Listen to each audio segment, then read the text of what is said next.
नमस्कार, आप देख रहे हैं द क्रेडिबल न्यूज। मैं हूं शालिनी। महाराष्ट्र की राजनीति में अजीत पवार के जाने के बाद अब सत्ता की चाबी किसके पास जाएगी, इसे लेकर खींचतान और चर्चाएं शुरू हो गई हैं। अजीत पवार के पास दो बड़ी जिम्मेदारियां थी, उप मुख्यमंत्री का पद और पार्टी की कमान। उनके जाते ही पार्टी के भीतर उत्तराधिकारी को लेकर गुटबाजी और मंथन का दौर शुरू हो गया है। पार्टी के नेता नरहरि झिरवाल ने साफ तौर पर सुनेत्रा पवार का नाम आगे कर दिया है।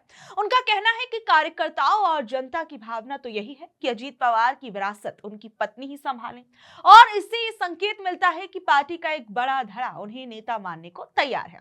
वहीं प्रफुल्ल पटेल जैसे वरिष्ठ नेता अभी फूक फूक कर कदम रख रहे हैं। उनका कहना है कि फैसला जल्दबाजी में नहीं बल्कि विधायकों की राय को लेकर होगा। इसमें परिवार, सुनेत्रा, पार्थ और जय पवार जो कि उनके दोनों बेटे हैं, उन सभी की सहमति के बाद होगा। फिलहाल मुख्यमंत्री को ये इन्फॉर्म कर दिया गया है कि एनसीपी जल्द ही अपना नया चेहरा सामने लाएगी।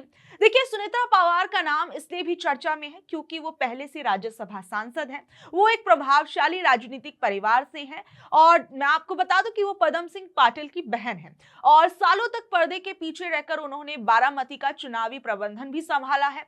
तो इसी वजह से अब सुनेत्रा पवार का नाम जो है वो काफी ज्यादा आगे देखने को मिल रहा है उप मुख्यमंत्री पद के लिए। अब बहरहाल 28 जनवरी 2026 को एक विमान हादसे के बाद अजीत पवार का निधन हो गया।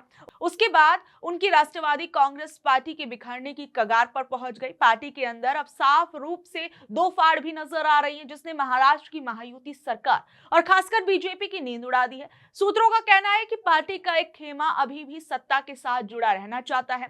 भाजपा शिवसेना के गठबंधन में बने रहने का वो पक्षधर है, जबकि दूसरा बड़ा हिस्सा वापस अपने पुराने मुखिया शरद पवार की शरण में जाने को तैयार है। अजीत पवार वो इकलौती कड़ी थे जो इन विधायकों को एकजुट रखे हुए थे, लेकिन उनके जाने के बाद अब नेतृत्व का संकट खड़ा हो गया है। सूत्रों की माने तो अजीत पवार के निधन से पहले ये खबरें थी कि शरद पवार गुट और अजीत पवार गुट फरवरी के दूसरे हफ्ते में साथ आने का ऐलान कर सकता है, और सूत्रों का यह भी कहना है कि साथ आने की तारीख भी तय हो चुकी थी। 8 फरवरी को एनसीपी का मर्जर होना था और ये खबर तब से शुरू हो चुकी थी जब अजीत पवार गुट और शरद पवार गुट ने पुणे और पिंपरी चिंचवड़ के म्युनिसिपल चुनाव साथ में लड़े थे। अब बहरहाल ये देखा जाएगा कि महाराष्ट्र की राजनीति कहां पर आकर खड़ी होती है, क्योंकि अभी महाराष्ट्र के अंदर अजीत पवार के निधन के बाद बहुत सी हलचल देखने को मिल रही है। वहीं सुनेत्रा पवार को लेकर या सुनेत्रा पवार के आगे पार्टी का नेतृत्व करने को लेकर क्या कुछ चर्चाएं हो रही है, कौन कौन सी राजनीतिक प्रतिक्रियाएं सामने आ रही है, जरा देखिए। सुनेत्रा पवार है, उनको लेकर जो बातें आ रही हैं डेप्यूटी चीफ मिनिस्टर बनने के लिए, क्या हमें आमदारों को सभी आज 2 बजे विधान भवन में बुलाया गया है। रीज़न हमें एक्चुअली बताया नहीं गया है, लेकिन जहाँ तक माध्यमों से और आप लोगों से पता चला है, मीडिया से पता चला है कि सुनेत्रा वहिनी का नाम को हम एज अ ग्रुप लीडर को आगे बढ़ाने के लिए आज वो मीटिंग रखी गई है। और अगर ये मीटिंग इसीलिए रखी गई है तो हम एज अ कार्यकर्ता और हम पार्टी के जितने भी लोग हैं, जैसे हम देख रहे थे लगातार 2 दिन से यही मांग आ रही थी हमारे कार्यकर्ताओं, हमारे कैडर के बीच में कि सुनेत्रा वहिनी को दादा की जगह पे लाया जाए, उनको डेप्यूटी सीएम बनाया जाए। तो इसलिए जो हो रहा है, तो हमें ऐसा लगता है कि ये सिर्फ और सिर्फ एक मतलब एक समझदारी है, क्योंकि हमें आने वाले दिनों में महाराष्ट्र को अगर कोई एक लीडर चुनना है, राष्ट्रवादी कांग्रेस पार्टी सत्ता में उनके साथ है, सत्ता में साथ होते हुए हमें अपना एक लीडर चुनना है। तो सुनेत्रा वहिनी एक ऐसी शख्स है जो सिर्फ और सिर्फ भावनाओं को नहीं, लेकिन सामाजिक और पॉलिटिकल का भी बहुत सारा नॉलेज रखती है। उनके माहिर हो गया या ससुराल हो गया, दोनों जगह वो हमेशा पॉलिटिक्स देखती आई हैं और सामाजिक कार्य में हमेशा बारामती में हमने देखा है बहुत एक्टिव रोल, चाहे वो महिलाओं के लिए हो चाहे वो युवकों के लिए हो। तो इस तरीके से अब वो पूरा एक्सपोजर उनको महाराष्ट्र में और महाराष्ट्र को जो उनके सोशल वर्क और पॉलिटिकल एक्सपीरियंस जितना भी उन्होंने अभी तक लिया है उसका एडवांटेज ज़रूर होगा, ये हमारा भी मानना है। और हमारा राष्ट्रवादी कांग्रेस पार्टी का कैडर पूरी तरीके से उनको उनकी ही मांगती है और उनको अपनाता है। और हमें ऐसा लगता है कि दादा की जगह कोई ले तो नहीं सकता, लेकिन उनके बेटर हाफ को जब आगे बढ़ाया जा रहा है तो ज़रूर ये निश्चित है कि हमारी वहिनी इसी तरीके से, जिस तरीके से दादा ने हमें प्यार और संभाल के रखा था, उसी तरीके से संभाल के रखेंगे।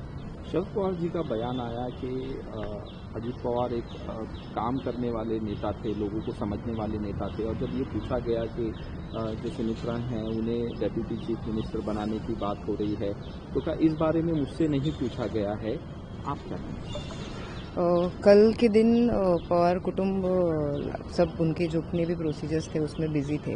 अब विद इन द फैमिली क्या डिस्कशंस हुए, किससे पूछा गया नहीं पूछा गया वो हमें नहीं पता, लेकिन हमें एज विधिमंडल के सदस्य होने के नाते हमें आज बुलाया गया है। न्यूज़ के माध्यम से, अलग अलग माध्यम से हमें पता चला है कि रीज़न ये है, और विद इन द फैमिली क्या बात हुई क्या नहीं उसके बारे में जानकारी नहीं है, लेकिन हम ये जानते हैं कि जो भी डिसीजन लिया गया है पब्लिक हित के लिए और पार्टी के हित के लिए लिया गया है। पार्थ पवार की ये बात आ रही है कि उनको राज्यसभा भेजने की बात आ रही है। पार्थ दादा के बारे में पहले भी जब राज्यसभा मेंबर का चुनाव होने वाला था, या मतलब जब उनको नॉमिनेशन की बारी आई थी, तब वहिनी का और पार्थ दादा का नाम चर्चा में चल रहा था। फिर वहिनी के नाम पे सहमति हुई, तो अगर वहिनी हमारे आज डिप्टी सीएम बन जाती हैं तो वो अगर स्टेट में रोल लेती है तो पार्थ दादा को अगर राज्यसभा दे के, अगर हम, क्योंकि हम इतना जानते हैं कि दादा को एक अकेला कोई बंदा रिप्लेस नहीं कर सकता है, मल्टीपल लोग अलग अलग उस पर रहेंगे, तो अगर पार्टी ऐसा डिसीजन लेती है तो उसको भी हम पॉजिटिव वे में, क्योंकि एक युवा है, नेता है, पहले चुनाव लड़ चुके हैं और लोगों के बीच में रहते हैं, बारामती में हमेशा एक्टिव रहे हैं, पार्टी के कैडर के साथ जुड़े हुए, और जितने भी पॉलिटिकल लोग हैं दादा के साथ जुड़े हुए थे उनके साथ कहीं ना कहीं कनेक्टेड है। तो मुझे ऐसा लगता है कि मल्टीपल रिप्लेसमेंट में पार्थ दादा को अगर आगे बढ़ाया जाता है पार्टी की तरफ से तो हम उसमें भी सहमति जताएंगे। देखिए, जो घटना घटी महाराष्ट्र में अजीत पवार जी के साथ, ऊपर वाला करे किसी के साथ भी ना हो, पर अगर घटना घटी है और उनके परिवार में से किसी को उनकी जगह लाया जा रहा है, तो राज्यसभा की सांसद भी हैं, तो परिपक्व लीडर भी हैं, और उनको आज उनकी जगह डिप्टी चीफ मिनिस्टर बनाया जाएगा, तो महाराष्ट्र की जनता को, जिनको बहुत ज्यादा दुख और कष्ट है, कुछ ये होगा कि भाई चलिए एक प्रकृति में और एक पार्टियों में और एक एनडीए में न्याय हुआ है, और उनकी जगह उनकी पत्नी उप मुख्यमंत्री की शपथ लेंगी। तो ये एक माहौल में और महाराष्ट्र के लिए, पार्टियों के लिए और एनडीए के लिए एक बहुत ही एक मरहम लगाने जैसी बात है। जो आने की बात हो रही है, खबर ये है कि फरवरी के बीच में ही दोनों पार्टियां एक साथ आ जाएंगी, और हो सकता है सुप्रिया सुले, प्रफुल्ल पटेल या फिर सुनेत्रा पवार में से कोई एक पार्टी की कमान संभाले।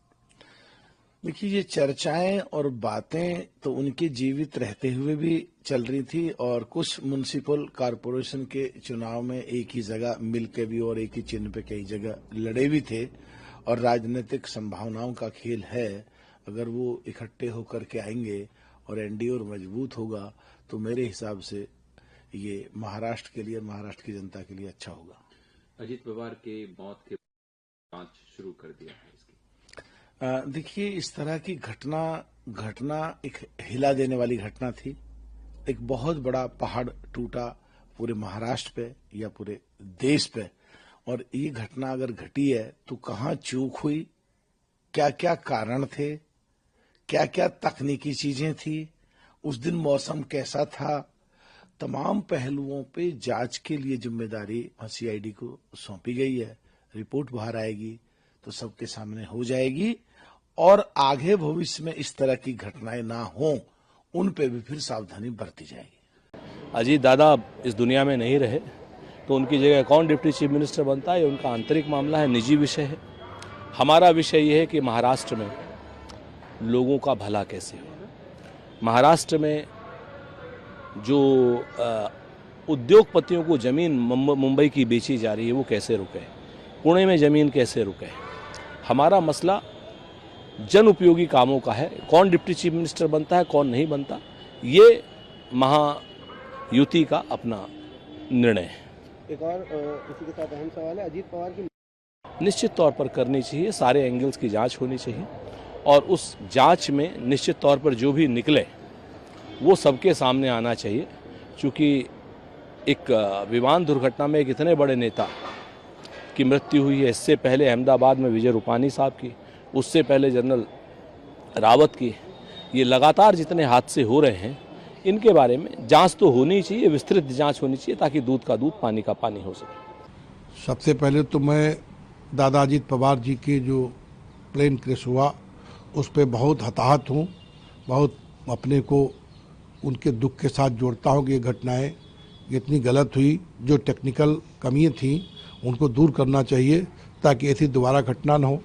रही बात उनकी पत्नी श्रीमती सुनेत्रा पवार जी के बारे में, ये एनसीपी एक दल है, ये उनके दल का जो फैसला है वो उन्हीं के ऊपर उन्हीं को करना है, कौन किस पद पे जाएगा, किस कहाँ नहीं जाएगा, ये उनका व्यक्तिगत अपना पार्टी का नेतृत्व का फैसला करना होगा।